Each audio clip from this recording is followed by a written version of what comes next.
क्या आप जानते हैं कि प्याज और लहसुन को राक्षसी भोजन क्यों कहा जाता है? यह एक प्राचीन कथा है जो पुराणों की गहराइयों में छिपी हुई है। इसमें अमृत की दिव्य बूंदें, असुर का काला रक्त और हमारे प्रभु जगन्नाथ का अनंत प्रेम सब कुछ मिलकर एक ऐसा सबक देते हैं जो दिल को छू जाता है और जीवन बदल देता है। उड़ीसा की पवित्र भूमि पर पुरी से कुछ दूर नीलाचल नाम का एक छोटा सा गांव बसा था।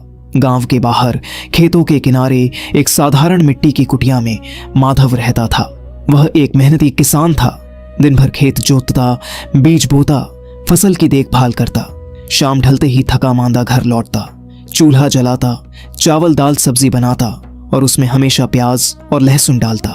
गांव वाले कहते, माधव भैया, ये दोनों चीजें तो ताकत की खान हैं, बीमारियां दूर भगाती हैं। माधव भी यही मानता, लेकिन रात होते ही उसका मन बेचैन हो उठता।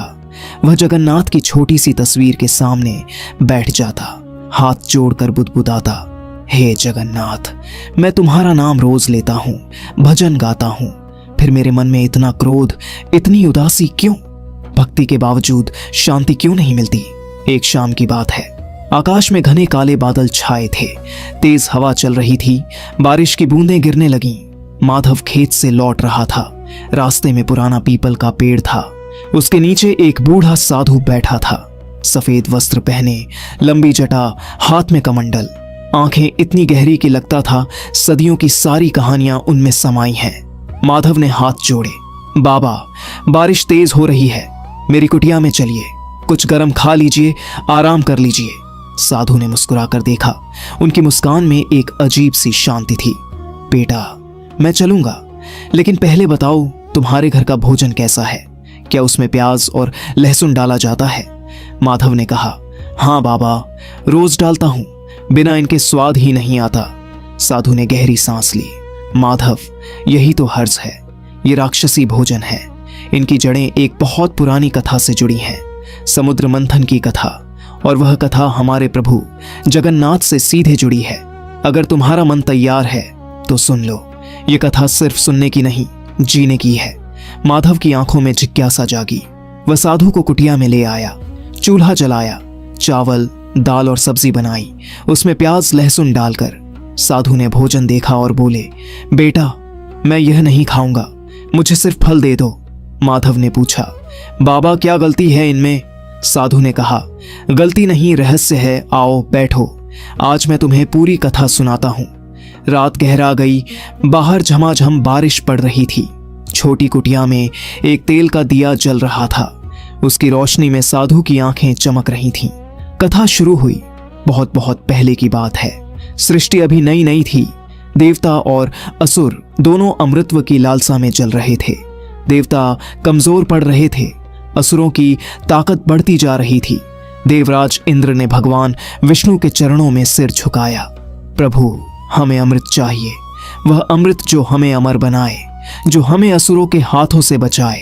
विष्णु ने मुस्कुराकर कहा, अमृत क्षीर सागर की सबसे गहरी तह में छिपा है, उसे निकालने के लिए समुद्र मंथन करना होगा, लेकिन अकेले देवता नहीं कर सकते, असुरों की मदद लेनी होगी।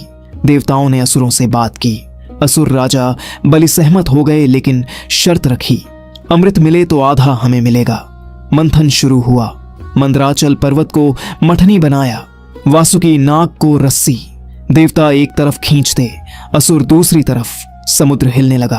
पहले निकला हलाहल विष, ऐसा घातक कि पूरी सृष्टि जल सकती थी। देवता घबरा गए। तब महादेव शिव आगे आए। उन्होंने विष को अपने कंठ में रोक लिया।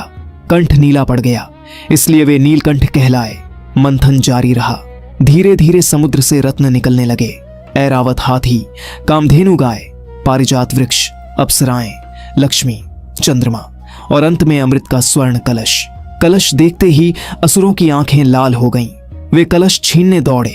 देवता डर गए। तब भगवान विष्णु ने मोहिनी का रूप धारण किया, एक ऐसी स्त्री जिसकी सुंदरता देखकर असुर पत्थर हो गए। मोहिनी ने कहा, मैं अमृत बांटूंगी, लेकिन देवता और असुर अलग अलग कतार में बैठे। असुर सहमत हो गए। मोहिनी ने चालाकी से पहले देवताओं को अमृत पिलाया। असुर इंतजार करते रहे, लेकिन एक असुर था, स्वरभानु। वह बहुत चालाक था। उसने देवताओं की कतार में छिपकर बैठ गया। रूप बदल लिया।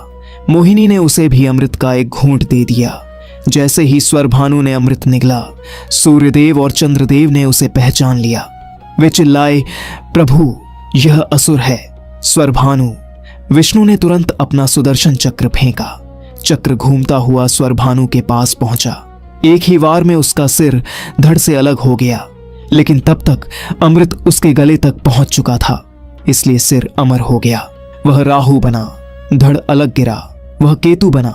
आज भी राहु और केतु सूर्य और चंद्र को ग्रहण में निगलने की कोशिश करते हैं, उसी पुरानी क्रोध की आग में। लेकिन जब सिर कटा तो स्वर भानु के रक्त की कुछ बूंदें अमृत के साथ मिलकर पृथ्वी पर गिरीं। वे बूंदें जहां जहां गिरीं वहां से 2 पौधे उगे, एक सफेद लहसुन, दूसरा लाल प्याज। अमृत के प्रभाव से इनमें औषधीय शक्ति आई, बीमारियां दूर करने की ताकत। लेकिन असुर के रक्त से तामसिक ऊर्जा आई, क्रोध, उत्तेजना, आलस्य, तामस। इसलिए इन्हें राक्षसी भोजन कहा गया। साधु ने कथा रोककर माधव की ओर देखा। माधव, यह कथा पुराणों में लिखी है, लेकिन अब सुनो, यह हमारे प्रभु जगन्नाथ से कैसे जुड़ी है। जगन्नाथ स्वयं भगवान विष्णु हैं। वे ही मोहिनी के रूप में खड़े थे। उन्होंने देखा था कैसे असुर का रक्त अमृत से मिल गया। इसलिए पुरी के जगन्नाथ मंदिर में महाप्रसाद कभी प्याज या लहसुन से नहीं बनता। वहां सब कुछ सात्विक, शुद्ध, जो मन को शांत करे, भक्ति बढ़ाए। तामसिक भोजन मन को अशांत करता है, भक्ति में बाधा डालता है। माधव की आंखें नम हो गईं। बाबा, मैंने तो जीवन भर ये खाया, रोज इनके साथ भोजन किया, क्या मेरी भक्ति व्यर्थ गई? मन में क्रोध क्यों रहता है? साधु ने हाथ रखकर कहा, भक्ति कभी व्यर्थ नहीं जाती बेटा, लेकिन अब समय है शुद्ध होने का। जगन्नाथ का प्रेम असीम है, वे सब माफ करते हैं। पुरी चलो, वहां महाप्रसाद ग्रहण करो, देखना तुम्हारा जीवन बदल जाएगा। माधव ने उसी रात संकल्प लिया। अगली सुबह वह पैदल ही पुरी की यात्रा पर निकल पड़ा। रास्ता लंबा था, धूप जलाती, बारिश भिगाती, पैर छिलते, लेकिन मन में कथा गूंज रही थी। अमृत की बूंदें, सुदर्शन चक्र का वार, राहु केतु की बदलाखोरी और जगन्नाथ का दिव्य रूप। कई दिनों बाद वह पुरी पहुंचा। सिंहद्वार पर खड़ा होकर उसकी आंखों से आंसू बहने लगे। मंदिर में प्रवेश किया। जगन्नाथ, बलभद्र और सुभद्रा के दर्शन किए। प्रभु की बड़ी बड़ी आंखें जैसे सीधे उसके मन को देख रही हों। माधव घुटनों पर बैठ गया। हे जगन्नाथ, मैंने अनजाने में राक्षसी भोजन खाया, मन को तामस से भर दिया, माफ कर दो, अब से सात्विक जीवन जीऊंगा। उस दिन उसे महाप्रसाद मिला। चावल, दाल, विभिन्न सब्जियां, खीर, पायस, मिठाइयां, सब बिना प्याज लहसुन के। जैसे ही उसने पहला कौर लिया, मन में एक अजीब सी शांति उतर आई, जैसे अमृत ही पी रहा हो। क्रोध गायब हो गया, उदासी दूर हो गई। घर लौटकर माधव ने जीवन बदल दिया। प्याज और लहसुन पूरी तरह छोड़ दिया। भोजन सात्विक बनाया। खेत में पहले से ज्यादा मेहनत की। फसल इतनी अच्छी हुई कि कर्ज उतर गया। मन शांत रहा। रातों को नींद अच्छी आने लगी। कुछ समय बाद गांव में महामारी फैल गई। लोग बीमार पड़ने लगे। माधव ने पुरी से लाया महाप्रसाद सबको बांटा।